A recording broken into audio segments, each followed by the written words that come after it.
News Central TV's Akede joins me live from Sharm El Sheik in Egypt, the venue of this year's World Youth Forum. Hi, good evening to you, Bernard. Good evening, Gbenga. Nice to have you on NC Continental Prime. Now, the World Youth Forum 2022 has come to a close, and indeed it appears to have been a grand one even after COVID-19. Can you tell us about what your experience has been like? Gbenga, I'll tell you, honestly, it truly has been a grand, grand forum, a grand celebration. The tagline for this year's forum, as you probably know by now, is "Back Together," which does indeed emphasize the fact that, EUs have finally gathered together after a 2-year break, which was caused by the global pandemic that ravaged the entire world. And of course, even during the forum, I beg your pardon, you could tell that a lot of changes did eventually occur so as to accommodate thousands of youths and participants coming from all over the world, while still, while still ensuring that the pandemic doesn't spread even at this particular forum. It was good to see that a lot of youths, as I said in one of our earlier broadcasts, are not oblivious of the challenges of the world, particularly the challenges of Africa. A lot of youths are not oblivious of the fact that if the world is eventually going to thrive in so many facets, in so many areas, in so many aspects,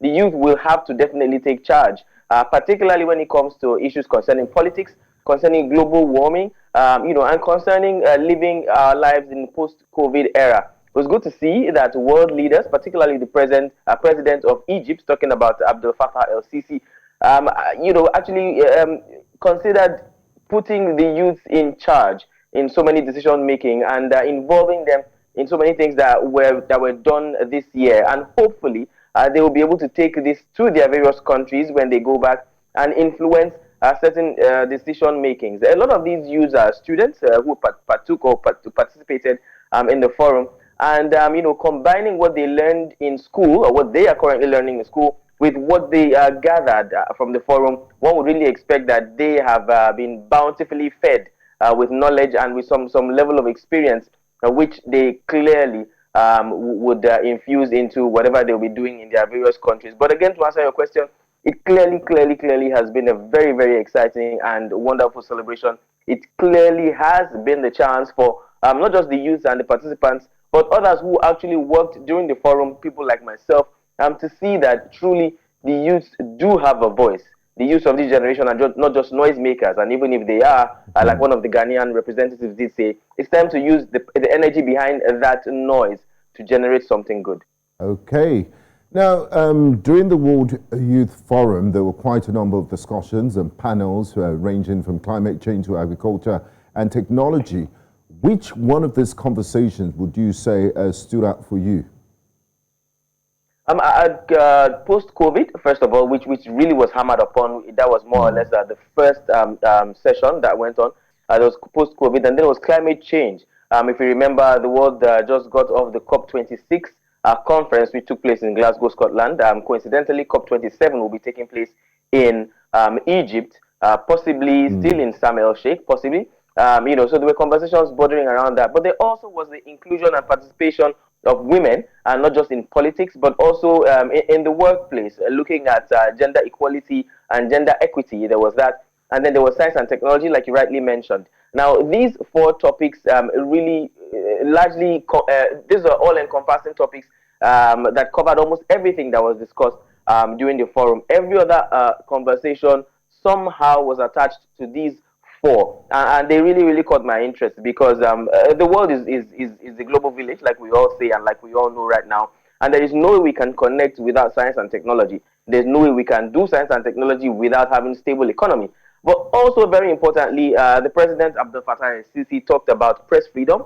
He also talked about youth participation in politics, which we cannot overemphasize. So many countries will be going into elections this year, 2022. And if the youth truly are the leaders of tomorrow, if they truly have to take charge, which they truly have to, then there has to be youth participation in politics. Again, Africa is known as the youngest continent, or the continent with the youngest population. And so if this young population have to take a step into leadership positions, now is the time for them to actually begin to participate actively in politics and politicking. Now, Bernard, we heard the host president, Egyptian President Abdel Fattah el-Sisi, has received so much praise for his hospitality and the successful hosting of this forum. Do you think he's deserving of this praise? Well, from what I have gathered, he actually is, apparently. He really, really did, first of all, prepare for this forum. It took a lot, and clearly, you and I would know that to organize a forum like this, at a time like this, will take a whole lot. First, there has to be safety, there has to be security, there has to be proper accommodation for those who will be coming, especially, on the brink of just getting off of, the global COVID-19 pandemic. So besides all of that, some of the policies that he decided to speak about during the forum, I've mentioned some of them earlier, our policies that really, really struck chords amongst the youth. And while interviewing most of them who came from all over the globe, again, about 160 countries represented here and thousands of youth present here, they gave a lot of kudos and rained a lot of encomium on the president, saying that he really touched on several topics that many of them feel a lot of leaders these days are shying away from. I've mentioned some of them before. Many of them include youth participation in so many things. The way forward is the youth, actually, like one of them did say. And then recently there was a foreign press conference, and I would quickly like to say this before we end, where one of the youths stood up to ask why foreign press keep accusing Africa and African leaders. And then El-Sisi said, you cannot stop people from talking ill about you. The most you can do is to continue to improve yourself until they have nothing to talk about but good things. And of course, that generated a lot of applause. And I think that capped up the press conference for me. So yeah, he was deserving of a lot of good things that came out eventually. Okay. Now, finally, Bernard, you've been covering the event live so far. Do you have any recommendations? Well, sadly, from my observation, I think I didn't get to see a lot of participants from sub-Saharan Africa. And I'm not sure what may have caused that. It could have been that maybe they didn't register on time, or they couldn't make it here on time.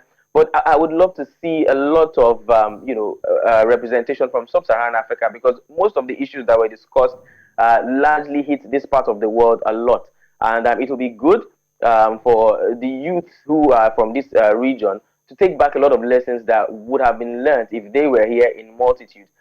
To their countries, and hopefully to push for some of these policies to be implemented. One of such policies, thankfully, was social media freedom. And well, Gbenga, it's a good thing that now we can tweet in Nigeria, as I've told. Congratulations. That was one thing that was really hammered upon. So it was coincidental that this happened just when the president of Egypt also talked about it. So that's one thing that I hope will happen next year. Maybe more participation from sub-Saharan African youths.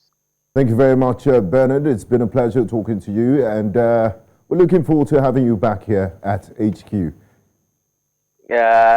me a few more days, Gbenga. I'm not done enjoying myself. You have a lot of work to do. Thank you, Bernard. Thank you.